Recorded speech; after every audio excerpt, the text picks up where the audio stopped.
Welcome to LOA Today. I'm Walt Thiessen here with Alex King. Today is Monday. It is June the 17th, 2019 at 8 a.m. New York time. That's 5 a.m. Los Angeles, 1 p.m. London, and 10 p.m. Sydney time.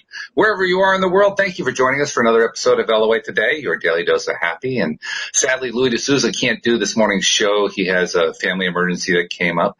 So we will be finishing off Illusions by Richard Bach next week. That should be a nice conclusion to that book. I don't know if you've ever read that, Alex. It's a cool book. It's LOA long before LOA became LOA. Ooh. And, really, really good. It has a big following. And I don't really know what the overlap is between the law of attraction community and followers of Richard Bach. But, I mean, that book had something like 60, 80 million copies sold. I mean, it was a huge, huge seller. And this is in the 1970s, you know, when that actually meant something.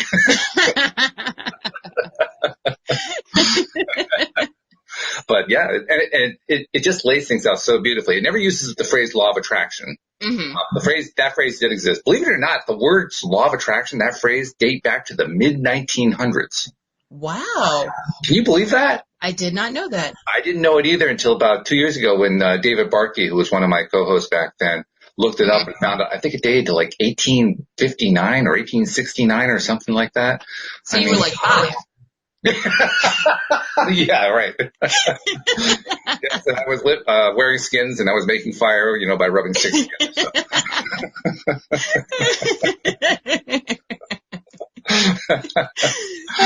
But, yeah, the term's been around for a long time, but it wasn't in use in Richard's book.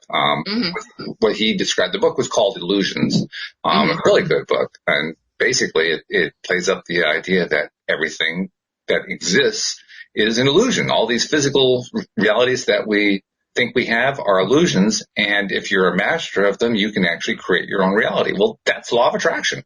Basically. Yeah. In a nutshell. And it's a good story, too. It's a fictional story, kind of like what we're doing with the audio play.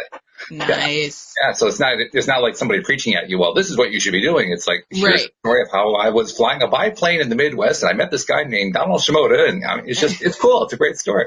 Yeah, because those books that preach at you, those aren't for me. They get tiring after a while. I mean, there's some good ones. Abraham Hicks preaches at you, but I like listening to them because I learn so much from them. You know? I just don't want to listen to them all the time. Right. Yeah, that's just not how I learn. So I immediately tune it out. Right. Can't do it. Well, nobody learns that way. I mean, where is most learning taking place? It's taking place in the movies and on the stage and in the various media like podcasts and things like that. It's taking place online in all the different forms that media can show up online, and people like it, especially when there's a storyline built into it. Especially when there's no ads. Well, yeah, especially. That's even better. Now, we have to say that with a grain of salt because we're creating The Grass is Greener, and The Grass is Greener is going to have ads in it, although there will be a way to opt out of that. Yes. As long as we're giving them an option, I think that's fair. Yeah, I think so. And I was having a conversation with my wife about this over the weekend because I was explaining to her, you know, how this revenue model would work, that we would do regular advertising, but we would also create like a patrons situation through patreon.com where people can sponsor the show and basically provide support, kind of like the way, you know, the rich people of old used to be patrons to artists and so forth, right? Only not nearly as expensively, so that the average person can be a patron. And so we figure, okay, well, if they are a patron, then they can get the commercial-free version of the episodes that we're putting together. So I explained that to her, and she says, well, does anybody else do that? And my reaction was, I don't really know, but I would have thought they would have been doing it by now. I mean, to me, this is a logical model. This is a whole lot of sense because people are okay with hearing the commercials because they get the content for free. Right. You know, and other people would want to support it because they love the podcast, and you know, if they don't have to hear the commercials, they love that. So you're basically feeding two different options there. Yeah, it's like paying for live TV or watching live TV for free or paying for a DVR. Right. Yes, exactly. Yeah. I pay good money for my DVRs because I hate commercials. I hear you. That little zap button is really helpful. Right? And, of course, we have great news because we have a cast. We have a cast. We have a cast. And it's a great cast. I mean, I don't know about you. I was looking over the list of cast members that we have. And there's 11 roles that we're filling for the first episode. Right. And I mean, I was remembering back to their first auditions and then the callbacks when we brought the ones we brought for a second callback and so forth. Right. And God, these people are good. Yeah. I mean, really, really good. Undiscovered talent. Far exceeding anything I'd hoped for when we originally, conceived this idea of doing this. I mean, I literally. Oh, not me. I knew this was happening. Oh, did you? Well, because the first time I thought of this, I was thinking, well, can we get our co-host to do roles or something? I mean, I had no idea where we're going to get that kind of acting talent. Yeah, yeah. But, oh my goodness, we've got some great talent coming through. Yeah, piece by piece, we're bringing it together. And I'm not sure if we're quite ready to start going through who the cast members are, but I will tell you who we have in mind for Nance. Her name is Carissa Pignatelli. And Carissa, I think you and I can both agree, has one of the most amazing female voices we have ever heard. Yes, she is a talent, let me tell you. She really is, yeah. I mean, PJ described it well. She can do things with her voice that most females can't do. Yes, yes. I mean, we males. Our vocal range, yeah. Right. We males have the ability, we can do falsetto, we can do deep, we can do somewhere in between, we can shift voices around very easily because of the way our vocal cords are constructed. Females don't have as much of an ability to do that, except when their name is Carissa. Yeah. Carissa. Oh, good grief. I mean, and she just does it effortlessly. Yeah, yeah. Right? She could be in the middle of reading a sentence and shift characters like, whoa, what just happened there? Yeah, she's really good. I'm glad we got her. I'm glad we got her, too. She is fabulous, yeah. And quite the personality, too. I mean, she's fun to talk to off camera, so to speak, or off mic. Yeah. Yeah, so this is going to be good. So anyway, we're now that we've named all the cast members and we're interacting with them, we're collecting schedule information and so forth so we can start coordinating for rehearsals and recording times and all that kind of thing. Yep. So it's getting close. It's getting pretty real. It's getting real out here. And it's getting exciting too. In fact, start thinking about, while PJ's getting ready to do the rehearsals, we got to start thinking about what the second episode's going to be. Yeah. I mean, we've done some outlining. Right. But we still have to write it. We do. I mean, that's the funny thing. Actors have trouble doing, shows where there's no script. I was like, wait, are you talking about improv? Like, what? I mean, it's a little challenging. I know they could do improv. I know that really good actors can do great improv, but when they're expecting a script, they kind of want the script. Yeah. Like, today we're just going to wing it, okay? And just whatever happens, happens. Gotta do an episode like that one. That would be fun. Okay, next you're going to say we need to do a musical episode, which I'm so not about. A musical episode? I hadn't thought of that. Every TV show has a musical episode for some God-given reason. You can't go, I would say, more than 5 years without doing a musical episode, and it doesn't work for a lot of shows. I don't know why they do it. I have to admit, I'm kind of lost. I don't know why you would do that. They did it on, I mean, they've done it in creative ways, so it doesn't feel like a musical with some of them. Like, the way Supernatural did theirs was they had a case where, ghosts were haunting this play. And the play happened to be about them because a writer had written books about them. So it was all intertwined and it was good. But but they made it out alive without the actual stars having to sing. So that was good. Wow. Yeah. I mean, that's not an easy kind of transition. Maybe because I grew up with it. I mean, there were a lot of musicals when I was growing up. Yeah, yeah. And, you kind of get the sense that you have to write to the music. Mm-hmm. You can't really write, like you would a traditional drama or a melodrama like we're doing or whatever. You just can't do it. Well, let's just shift some, put some music in there and we'll have them sing it. No, it doesn't work that way. It doesn't. And those are my worst complaints about certain shows. Is I was like, okay, if you give me that musical episode though, I could skip it every time. Yeah, well, I can see that. I honestly, I hadn't been aware that was a thing going on. Yeah, it's a thing. But yeah, that's a tough sell. Yeah, really is it tough is. sell. It is. Because, I mean, when I look back at the great musicals, I ask myself, how could those have been written if they were originally written as dramas? And I don't think they could have. I'll give you a good example. Grey's Anatomy did their musical episode, and what they did was they had one of the main characters get into a really bad car accident. So everything that was being sung was like in her coma, so to speak. So it was, Okay. I was like, okay, all right, I can see what they're trying to do here. And it was all songs that have already been part of the soundtrack of Grey's Anatomy. So I was like, all right. Kind of, sort of, yeah. Yeah. Okay. I was like, I'll accept it, but I'll still skip it. One and done. I was like, no. Yeah, right. Well, it sounds a little bit like a book that was written, I think, about 20 years ago by a woman who was a doctor and a medical researcher. Mm-hmm. And her field of expertise was strokes. Mm-hmm. And she had a stroke. Mm-hmm. The book was about her experience as a stroke victim, written from a medical perspective. Mm-hmm. You know? And so when you were describing what you were describing, I thought to myself, that sounds very similar to this other, I think it was called Stroke of Insight or something like that. Oh, I like that title. Yeah, it's a good title. And I'm pretty sure that's the title of it. I could be wrong about that. But yeah, it was a fairly groundbreaking book because I think it was the first time someone had actually written extensively about their own experience with the thing that they've been studying all their lives. Right, yeah. You know, that's pretty unusual when you think about it. But, yeah.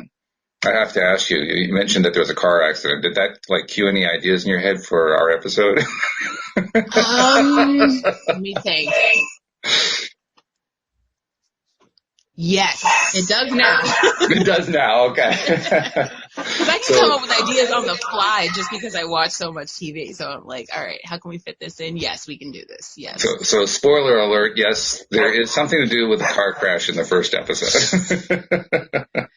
I'm not going to say the first episode. Oh, well, yeah, you're right. You're right. There is. Yeah. There is. Yeah. I'm thinking more intensely. I'm not going to spoil anything. No. That's my job, but, you know. That's right. You're the one who's supposed to be doing this, not me. Come on. I would never spoil my own show, though. Isn't that the subtitle of this? Your Daily Dose of Happy, spoiler alert, by Alex King. It's more like spoiler alert to life, you know what I mean? Like, okay. Spoiler alert, not everyone's your friend. Oh, yes. Oh, my God. You just ruined my whole week. That's what I'm here for. Oh, God. Well, actually, I think it kind of ties into what you had in mind for a topic today, now that I think about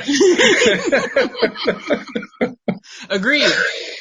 So give us a clue. We'll talk. Oh, actually, I should also do the promos first. Let me do the promos before you get to the topic. Okay. So first and foremost, are you a subscriber to the podcast? If not, why not? Really easy to do. Just go to the homepage of our website, loatoday.net, and you will find right there at the top of the page instructions on how to become a subscriber using your particular computing device. Just walk through the steps. It just walks you right through it. And when you're done, all of our episodes come streaming right to your device every single time we publish them. And, oh, by the way, if you're also interested in seeing us, as we are talking about all these things we talk about on LOA today, check us out on YouTube, because we're now live streaming on YouTube. And you can also, why don't you tell people how to subscribe and also how to get notified, because that notification is really critical, especially if you want to listen to the live stream. Tell you what you're going to do. So what you're going to do is you're going to go to YouTube, search LOA Today podcast videos. And once you've done that, hit the subscribe button. And next to the subscribe button, there's a little bell that'll notify you every time that we go live. There it is. Very simple. So subscribe and share. We'd love to have you as part of our growing community, and it is growing. It's growing very fast. Yeah, it's like, this is cool. We've had a growth spurt before. We had, like, about a year ago, we had a really nice growth spurt, and then just kind of leveled off for a bit. We're on another growth spurt. I like it. That's because I'm here. That's got to be it. It's either that or the ears. I don't know which. It is. Because the headphone ears are great. Yeah, they are.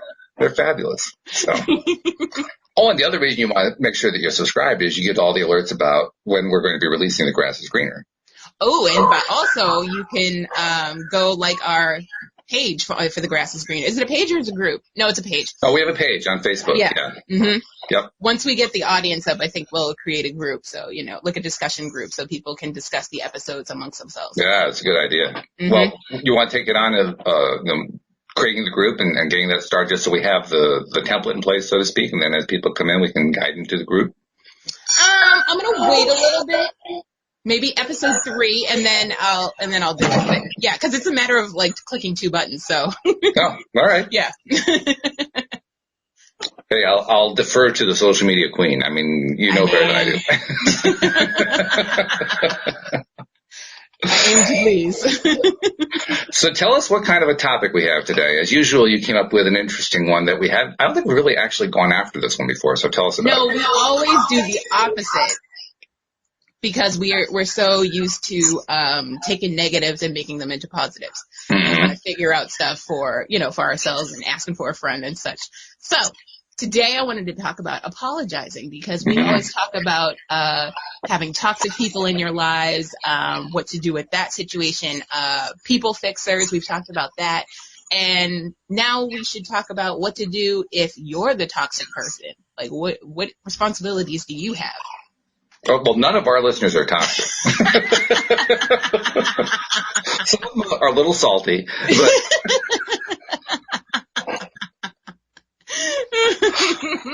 you season to taste. But well, there's a fine line between being a hot cup of tea and being toxic. So. That's true. This is true. Yeah, and then the fine line is one leaves you alive. Facts. But yeah, it is a problem that often gets overlooked. Very often, not so much I think with deliberate creators. Deliberate creators learn. It's just part of what's involved in learning how to become a deliberate creator. You learn how to be more in touch with what you're feeling and connecting with it and interacting with it on a regular basis. So it's probably going to be a little bit easier on average for someone who is pursuing this to be somebody who can apologize. You're shaking your head no. You're just I'm shaking my head no because right out the gate. Not all of us are built the same. I'm going to assert my claim anyway. But you do that. You vouch for the neurotypicals. I'll vouch for the neurodiverse. Okay, all right, that's fair enough. Yeah, well, I think that it's at least easier for somebody because they're already connected. When you're connected, I think it's easier to say, you know what, I kind of screwed up there. Doesn't mean that it's easy. Don't get me wrong. I'm not saying it's easy. I'm saying it's easier. Facts. Okay. Yeah. So I think we can find some common ground there. But first of all, I think it's about recognizing that you have something to apologize for. Yes. That is the first step. Because without that, there's no point. Yeah, exactly. Because if you don't feel like you should be sorry, then where's this going to go? It's not going to go anywhere. I told you about this before the show. I actually had an opportunity before the show. I was looking at Facebook quickly and saw that I had received a contact from someone about 3 or 4 weeks ago expressing interest in playing Miguel in The Grass is Greener, and I never saw it. Yeah. I mean, thank you, Facebook. I appreciate that. Do you think you could hide that any better than you did? It was hiding in plain sight, so. But it wasn't even coming up on my notifications. Yeah. The only reason I found that is because I was reaching out to a couple people who are past co-hosts, asking them if they wanted to advertise their services on The Grass is Greener. Right. And in the process of doing that, I had to go over to the full messenger screen, and that's where I finally saw the note. Now, I don't normally do a lot of messenger work. Right. I'm over there and anything that does come through is just coming through right on my Facebook, so I just do it right there. I never actually go to Messenger. Well, that's a faux pas. I mean, they're basically assuming I'm spending all my time on Messenger. What if I'm not? Well, see, that's the problem with the old school crowd because everybody else has Messenger attached to their phone, so you get your messages instantly. Well, I had it attached to my phone and I still didn't get it. I don't know, yo. But wait, was it sent to you or was it sent to the LOA Today page? It was sent personally to me. Oh, well, I don't know. Facebook messed up then. Thank you. I appreciate that. So anyway, I had to apologize to this poor guy who has a fabulous voice, by the way. I mean, this guy does books on Audible. That's how good he is. Oh, okay. Yeah. really, really good voice. And it would have been an interesting choice for Miguel. We already filled the role, obviously. So I did apologize to him and said, I'm really sorry. I don't know why I never got this notification, but I did promise him that I wanted to create a separate role of a friend for Miguel so that we can bring this guy on, because he really does audition. Yeah. So, and I think that's one of the keys to an apology is, first, that it should be heartfelt, and second of all, you try to find a way to make it better. Because that's what I wanted to do with this guy. Does he need to be Miguel's friend, or can we make him like Nance's endgame? Okay. I'm just saying, if she's planning on healing, eventually she's going to find her way. This is true. You know? This is true. Well, it would be kind of ironic if her endgame was, somebody that was a friend of Miguel's. Ooh, touche.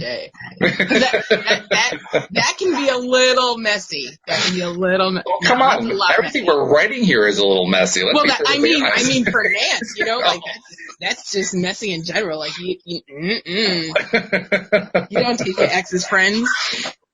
Well, it depends on how the relationship with the ex is. That's the key. And very often, you're right. Very often, those relationships aren't so hot.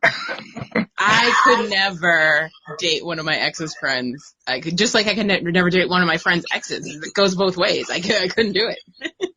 Okay. Well, then that's you. Thank you for making that clear. We appreciate it. I mean, that's just... And you just broke 500 hearts out there. You realize that. So sorry. After I just put an ad out on my Facebook page saying how single I am, and I'm looking for my friends' recommendations. Really? I did. I was like, listen, guys, let's kick it old school. Let's do friends of friends. Introduce me to somebody. Yeah, because this whole dating app thing is not working out. Well, it worked for me to do that. Yeah, that's what I'm saying. That's what gave me the idea. It's like, let's do it old school. It worked great. Tell a friend to tell a friend. I mean, I didn't even have a Facebook. Facebook didn't exist yet. Well, yeah. Well, that's how I keep in contact with my friends. So I was like, listen, guys. And I was like, I tagged like 100 people. I was like, listen, in case you didn't see this, I'm talking to you because I know you have cute friends. I'm talking to you. Okay, so the criteria list is starting to come out now. Cute friends. That's one of the items on your list. It's got to be somebody who's cute. I want them. My idea was that if they're friends of my friends, they're vetted. I know that they're not a catfish. They're not married. I know the background story. Oh, okay, I need another translation now. They're not a catfish. Oh, this is gonna be fun. Okay, hold on. Hashtag catfish. Yes, Alex does all of our hashtags whenever she's on the show. She always does. This is fantastic. Okay, so a catfish it was a social media created because people like to create fake profiles, pretend to be somebody else. Boy, that's the truth. And try to get into relationships with other people, and they end up talking to them. There's a whole show about it. They end up talking to them for sometimes months, sometimes years, without ever making promises of meeting, never video chatting. So you have no idea who this person really is. And the idea came from, originally, there was this guy, his name was Neve Shulman, and he got catfished by this woman.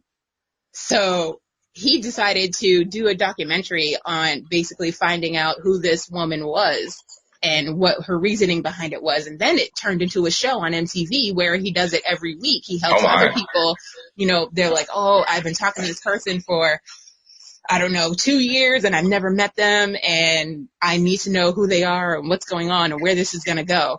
And most of the time, and this is why the show is so enjoyable, is the person is nothing like what they said they were. It could be, the most famous episode was this guy who got catfished by his own cousin, his female cousin. He was a gay guy dating a man, and he thought he was talking to. He was talking to him on the phone and everything. So they get an address. They go to this address, and there's nothing there. So it's him, the cousin, and the two guys from Catfish. And they're like, what's going on? So finally the female cousin goes, you know why you don't know where Anthony is? Because I'm Anthony. What? So he was like, why would you do that? And she was like, you should have never called me a fat ass Kelly Price. She was mad for that long. And she was that petty that she catfished him for 4 years. 4 years. Oh my God. And then at the end, they were like, speaking of vocal range, at the end, they were like, who did you get to talk on the phone with him? And she was like, no, that was me. I do a deep Anthony voice. And she did the voice. And it sounded like a dude. I was like, whoa, what is going on? Wow. It was great. Yeah. So every episode's like that. Some episodes are really nice and couples actually are who they say they are and they end up meeting and falling in love and getting married and all that stuff. But yeah, most of it is petty tragedies and that's why I love it. So let me go back to the theme of our show, which is apologizing. Did she apologize?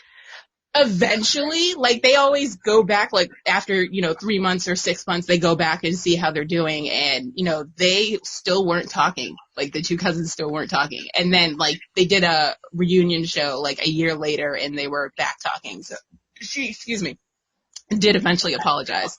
But yeah, there's a lot of apologizing on that show. Yeah, I can see why there might be a need for it. Yeah, and it's always the same thing. It's always, I'm sorry, I'm not who I'm sorry, I don't look like my pictures, but everything I told you is true. Everything, and then they're like, well, does your mom have cancer? No. Did your cousin die in a car accident? No. Okay, so everything you didn't say was not true.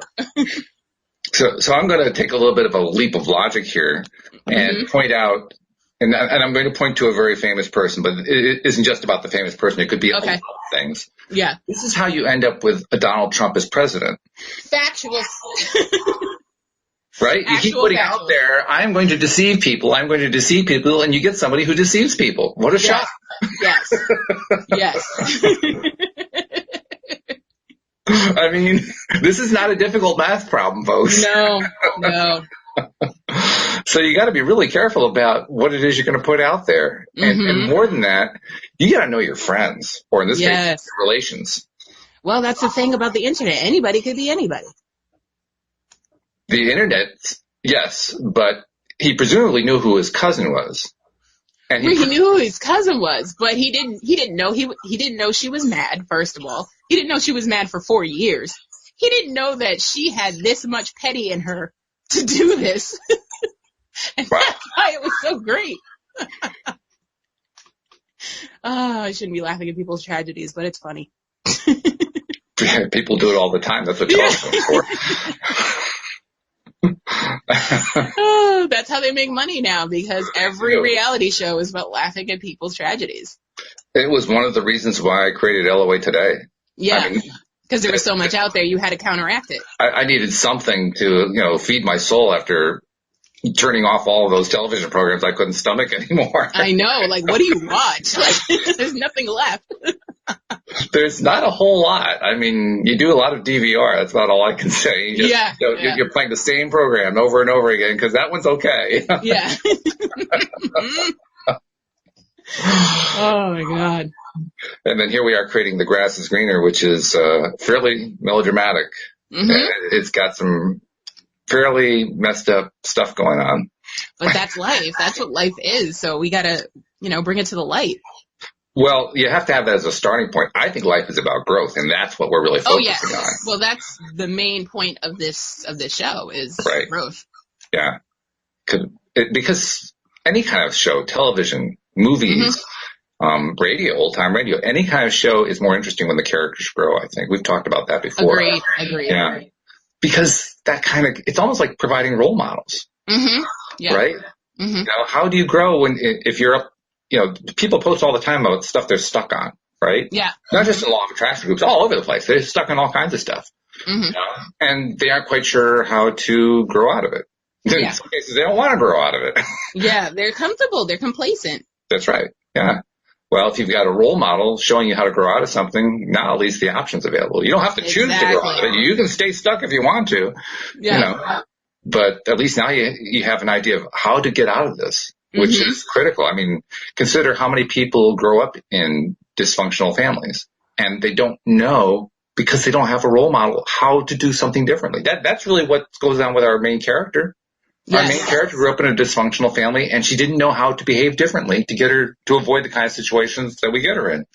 I had a friend who made a post yesterday about Father's Day and about how toxic it is to, create this fantasy for your child when the father is not around and doesn't want to be around. And she's like, it started with my grandmother. She chose wrong. My mother chose wrong. I chose wrong. And it's a toxic thing going down the generations, and someone's got to stop the cycle, because it's like, she's like, I remember being a kid and wanting my biological father to be around, and people were making excuses for him. They're like, well, he loves you. You just know that. Or if he could be here, he would, or, excuses like that, which makes it seem like, there's a chance he wants to be around, but that's not the actual case. Like, be honest with your kids. Yeah, well, there's also the unintended side effect of that, which is when you frame it that way, you subconsciously send the message, if you're not getting that kind of reaction, it's your fault. Yes. And that's what you grow up with. And that's why she's such a mess in relationships now. Right. It's because of all that toxicity that was going on. Yeah. Not that we don't attract stuff. We do attract stuff. Yeah. But we also create everything that we put out there comes back to us, but it can have impact on somebody else who's on the same vibrational wavelength. That's why we come here, to interact. And that's another thing about toxicity, is you may not even know you're being toxic by, you think you're helping people, by sugarcoating things. And that's a part of being toxic too, is like, you gotta tell the truth. Yeah, and telling the truth, that's also kind of a slippery thing, because that can mean different things to different people. But I think what we're talking about here, the truth we're referring to, is the truth of what you're really feeling, of what your real vibration is. Yes. And that goes back to being true to yourself. Are you are you honest with yourself about what you're feeling? If you're sugarcoating something, it most likely means you don't like it, you're not feeling good about it, but you're trying to pretend that you do. Exactly. And I don't like stuff like that. Well, it doesn't work very well. No. There are a lot of people who try to do that, and they say, well, I'm positive all the time. And then you ask them, okay, so how do you feel deep down? Well, not so good. Well, then you're contradicting yourself, aren't you? Exactly.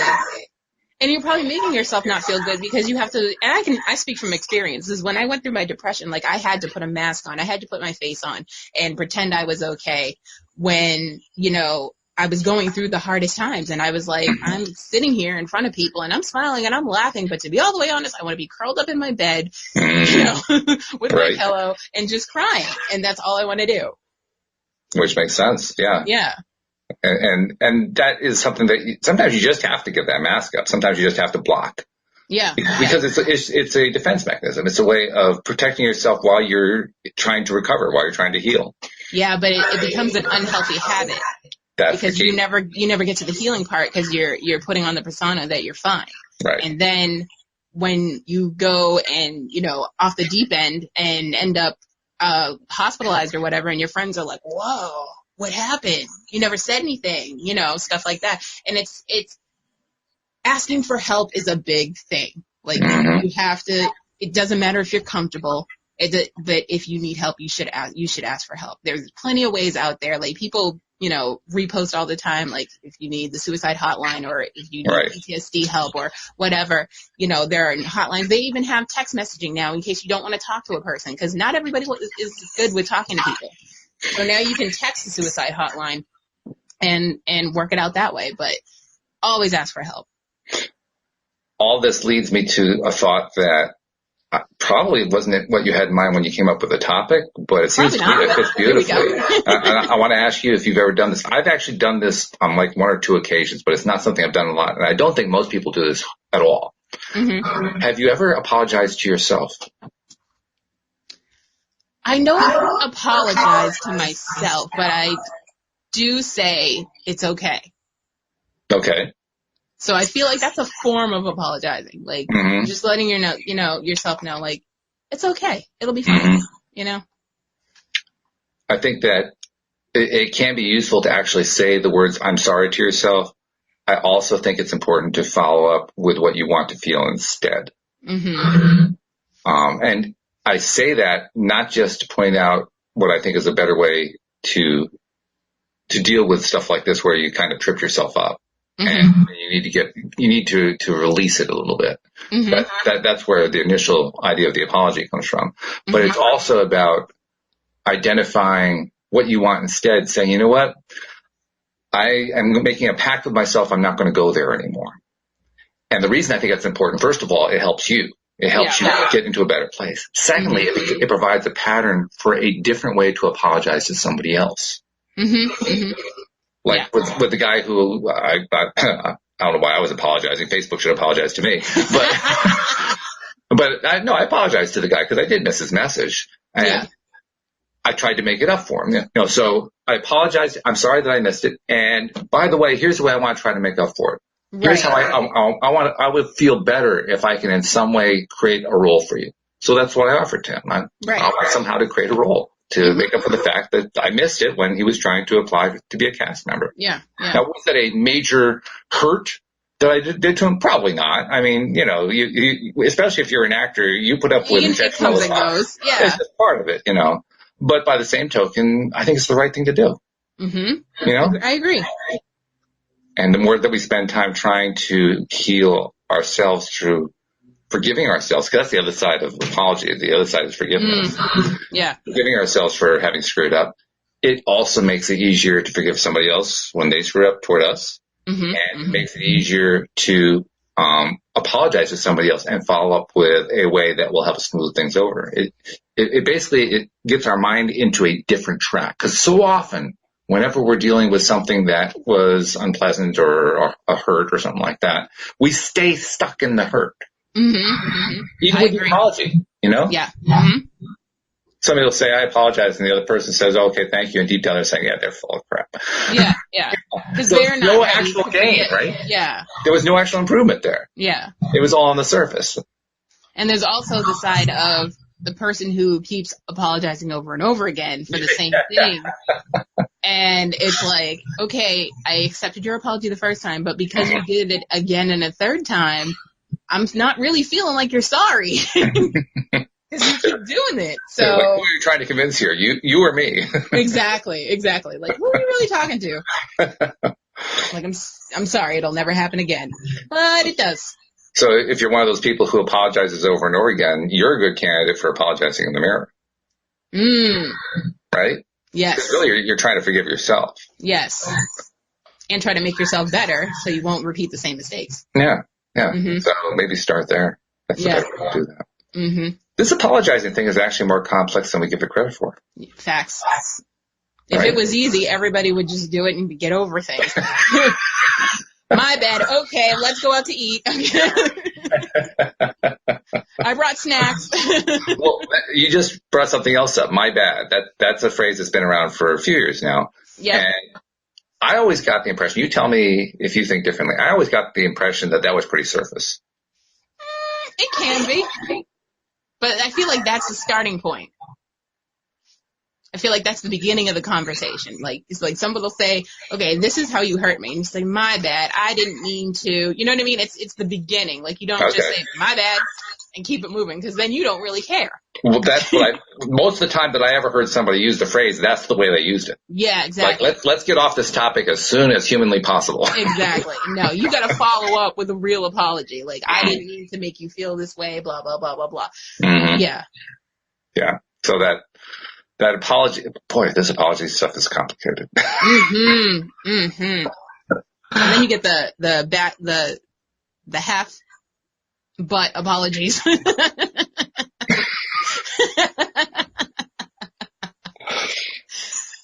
So what you're talking about is the apologize. Like, I'm apologizing for the sake of apologizing, but I'm not really apologizing. In a way, but it's more of like, I'm apologizing to make you feel better, but I couldn't care less. That's almost worse. Yeah. It really is. It's like, I'm pretending that I give a crap, but I don't give a crap. It's like when someone says to you, well, I'm sorry you felt that way. Yeah. Mm-hmm. Yeah. Mm-hmm. Yeah, we both know what that refers to. Yes. Yeah. And that happens a lot. It does. Because people think that's a real apology. And it's like, no, that's a half-assed apology. Like, you forced it. Yes, I'm sorry that you didn't like this terrible thing that I said. Yeah, I'm sorry you took it that way. But I'm sorry that you didn't like it. Yeah.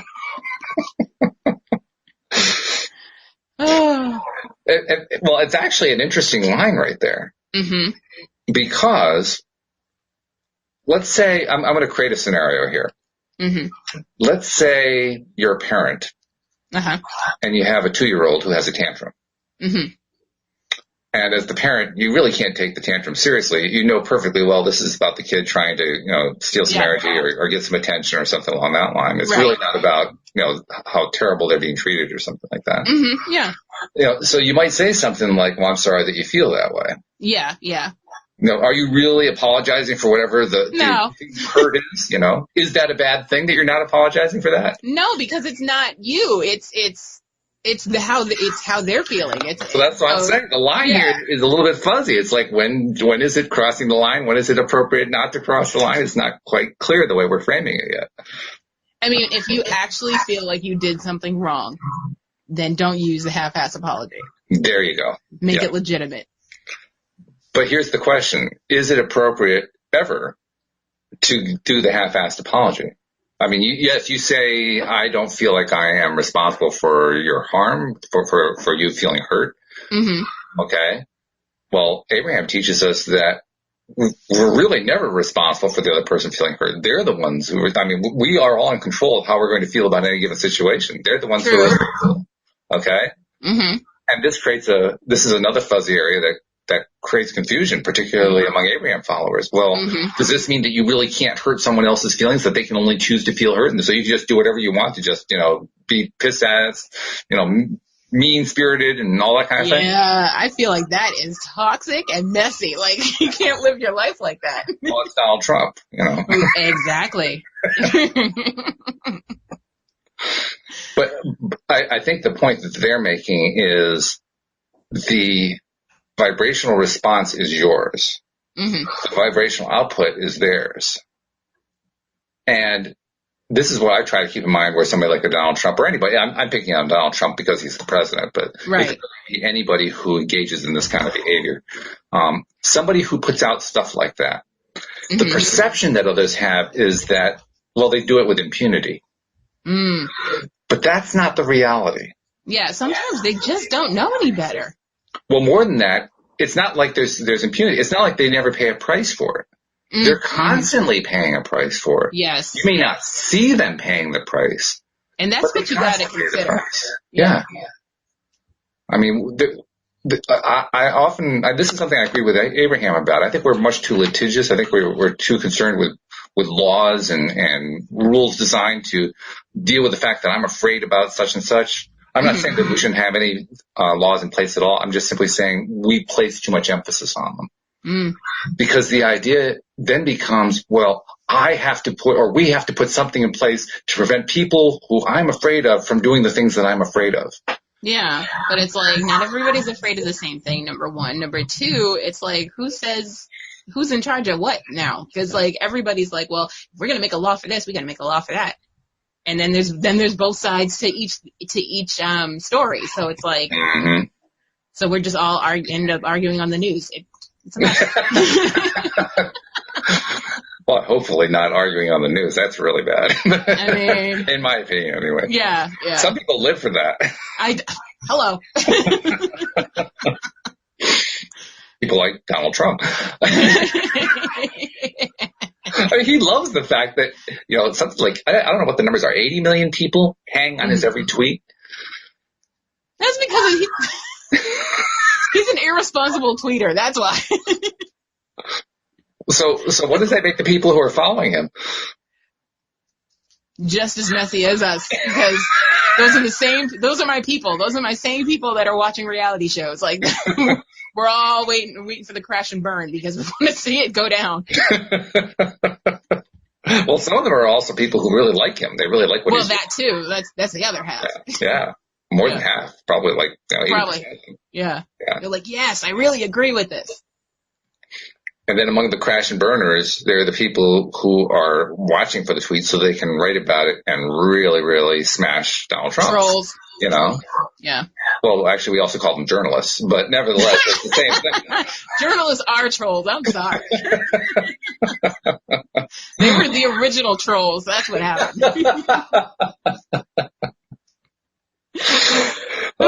I guess we're never going to get The Grass is Greener on any of the major publications after that one. Or either that, we better be prepared for those really negative reviews to come through. I was going to write a positive review about The Grass is Greener, but then when I heard what they had to say about journalists, oh, well, that was over. That's what happened. Me and my nurse were talking about this the other day. That's what backfired with Brie Larson, who was Captain Marvel. And she's like, you know, the first, I'm not going to say the first female superhero, but in the Marvel universe, she is like major, like most powerful. And she went on a rant and basically a feminism power trip. Okay. So all the journalists were like against her because she kept talking crap about journalists. So that brought all the ratings of the movie down. Wow. Because everybody's like, we can't stand Brie Larson. We don't go see Brie Larson. And then, like, a couple weeks later, people realized, you know, the real fans, the Marvel fans, were like, okay, but it's Captain Marvel, so we have to watch it. And that's when the ratings went back up. But, Disney and Marvel were mad at Brie for talking all that smack. They actually put her on hush time because she was being detrimental to the movie. It was horrible. Horrible. Like, every interview after that happened, she had to go on with other people. Like, there was very little, interviews or stuff about Captain Marvel. It immediately went into Endgame, which was, like, came out a month after. So they were like, oh, thank God, we have something else to talk about so they put her on with all the other characters that were on Endgame, and they were like, she is not allowed to do interviews by herself anymore. So I take it she's on probation now, then. Listen, Disney and Marvel do not play. Okay, they do not play. They do not play. They already. I mean, did you hear about the director of Guardians of the Galaxy, James Dunn? I forget his name. He had said something anti-political on Twitter like 20 years ago, and Disney found out about it, and they fired him. Wow. Yeah, just as something he tweeted 20 years ago. And it was like, are you serious? Like, so he apologized and everything, and then all the cast, because the third movie is supposed to come out, and the cast decided, well, we're not going to do the movie unless you bring him back. Oh. So, and he actually got brought in to do the next Star Wars. So they actually lost him, and then they were like, well, you can come back. You can come back. So Disney forgave him, and they brought him back, and now he's going to be doing the third movie, because it wouldn't have been the same without him. Like, he made the movie. Like, hello. Look at all the vibrational law of attraction going on there. Yeah, and what I know, right? Described. I mean, huge amounts. You know, people put out stuff about stuff that they don't like. They get back stuff that they don't like, which encourages other people to put out stuff that they don't like in response to the stuff that they didn't like, which leads to things results that they don't like. So one I don't like leads to another I don't like, which leads to another I don't like, which leads. I'm like, holy cow. Yeah, exactly. I mean, if anyone ever needed a good reason to focus on what they prefer instead of what they don't prefer, there it is, right there. Hello. Say it again for the people in the back. That's right. And that's what we're doing with The Grass is Greener. That's the whole point of the show, to help people understand, you know, what you put out, you get back. What goes around comes around. Sowing leads to reaping. However you want to phrase it. It doesn't make any difference how you call it. The grass is greener on the other side. Guess what? The grass is going to remain on the other side. It's not coming over to your side. The grass is greener wherever you water it. Yeah, that's right. That's right. That's a good thing to keep in mind, too. Maybe we'll actually be able to teach Nance that. That'd be good. That is the whole point of why I titled the show what I titled the show. Yeah. Well, it's going to be good stuff. So apologizing. Have we covered everything about apologizing? I think so. And to those listeners who are wondering what the heck we're talking about, I apologize. I'm sorry for the way you heard it. No. We don't do half-assed. No, we don't. I sincerely apologize. As I'm laughing and talking to the mic at the same time. Yeah. I guess that goes to prove that apologies can be funny. That's true. That's true. Yeah, that is true. It's the basis for some entertainment, actually. So let's see. We got about 10 minutes left. I'm wondering what else we can talk about with the audio play, with The Grass is Greener. Because, I mean, the good news is that we have this new cast. So maybe we talk about, what to expect for people who are wondering, like, when the play is going to come out and, what. Before we do that, I want to ask our audience for, participation. So, like, if you go to our Grass is Greener page and you have ideas for where you think this nice. should go, I think you should, slide in our DMs and give us some ideas of what maybe something you've gone through in your life that has to do with law of attraction that you think maybe Nance should have to overcome or whatever. Or not just Nance. I mean, we've got 11 characters. Oh, yeah, there's plenty of characters who will be having issues. And they already have issues, so it's not like, we haven't set the foundation. So Right. So, yeah, I love that idea. Yeah. That's kind of like, what do they call that? There's a phrase for it. It's what I would call crowd writing. Okay. Mm-hmm. So you have your listeners contributing ideas, script ideas. And that happens all the time with movies. Like, they change the whole ending to stuff because they're like, you know what, they did that with Game of Thrones. Oh, is that right? Yeah, because all these people kept coming up with theories, and they were like, you know what, that's a good theory, but let's keep that. Let's go with that one. Well, I'm not a Game of Thrones fan, but don't I recall that the last episode was routinely panned by everybody because it was so bad? Okay, the whole last season was garbage. I'm so sorry. All right, well, then I apologize, but yeah, it was, I mean, people are going to hate me for this because I didn't watch the whole series. I watched 3 episodes of the first season, was not into the whole thing because it was just too much. I can't deal with people not taking baths, so back that period, don't do it for me. And the whole sleeping with your brother and sister, and I just couldn't. Yeah, I was like, the whole incest thing, I was like, okay, changing the channel. So, but then I came back in season 8 because it was like, it's making history. Like, this is the end of the end. And I was like, all right, as a avid TV watcher, I feel like it's my duty to watch this season. I came in season 8 and I didn't feel like I lost anything by missing the other 7 seasons. So based on that alone, I feel like this is garbage. Secondly, it was just one bad thing after another. It was like this whole build up to this fight against the other side, and it lasted an episode. That was it. And the whole season was only 6 episodes, 8 episodes, something like that. And I was like, oh, that sucks for you guys. That's not doing it right. Like, you have to wrap up this entire series in 8 episodes. Like, I feel for you. Send your hate mail to Alex King at facebook.com/Alex King. No, most people agree with me though. Okay. Yeah. All I know is I saw the headlines after the last episodes came out, and I mean, everybody was hating it. I was thinking, yes. Oh my God, how could this thing be so popular? Everybody hated so much. It was just so unexpected. It was like, really? This is what they did with it? This is how we end this point in history? Like, wow. So do you get the feeling that they did or did not listen to the listener input? They did, because the thing is it's based on books, and the last book hadn't been written yet. So they mainly took fan theories and tried to create the last season. So that means there's a flip side to this crowd writing thing. Oh yeah, it's a catch-22. It could go either way. You have to be very selective about anything that gets submitted in. So oh yeah, we're not going to put everything in there. No. Right. So I get last say. So we want you to give your submissions. Just don't expect that they're necessarily going to get used. Is what I'm saying. Exactly. Yeah. But we still like the ideas, and if we do get a good idea, we'll run with it. Oh yeah.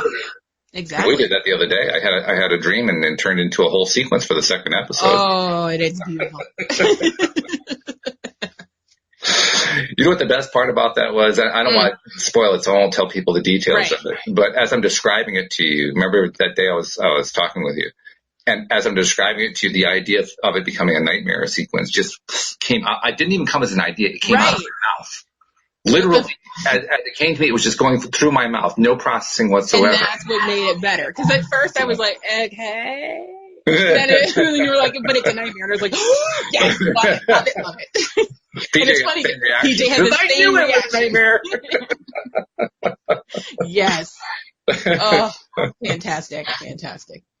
I have to admit, we have some interesting things to laugh at. We're laughing about a nightmare on a podcast about happy.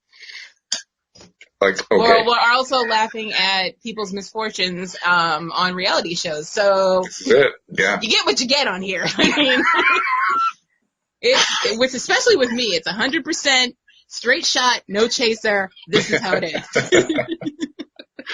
Well, I will say this.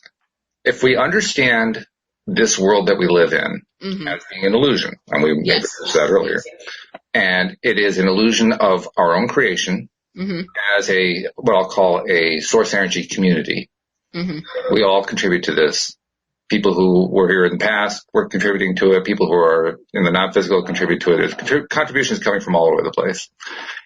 And we create this reality that isn't really a reality. The reality is much more divine and indifferent to what's true than what we're experiencing here. But we create this. Yes. As long as that's the case, then literally this is a playground. Yes. And as a playground, anything goes. Because literally there's no such thing as permanent death. I mean, you'll die. I mean, none of us get out of this alive. That's the thing about that. Anybody who's this is much I do know about Game of Thrones. Nobody got out alive. Well, no, people got out alive. Except for the ending, and that's probably the reason why people didn't like the ending. I think the fans probably expected everybody to die and have one person left saying, doing what Jerry Rubin. Do you know who Jerry Rubin was? No. Jerry Rubin was one of the original anarchists during the 1960s, 1970s, who was leading student protests and so forth.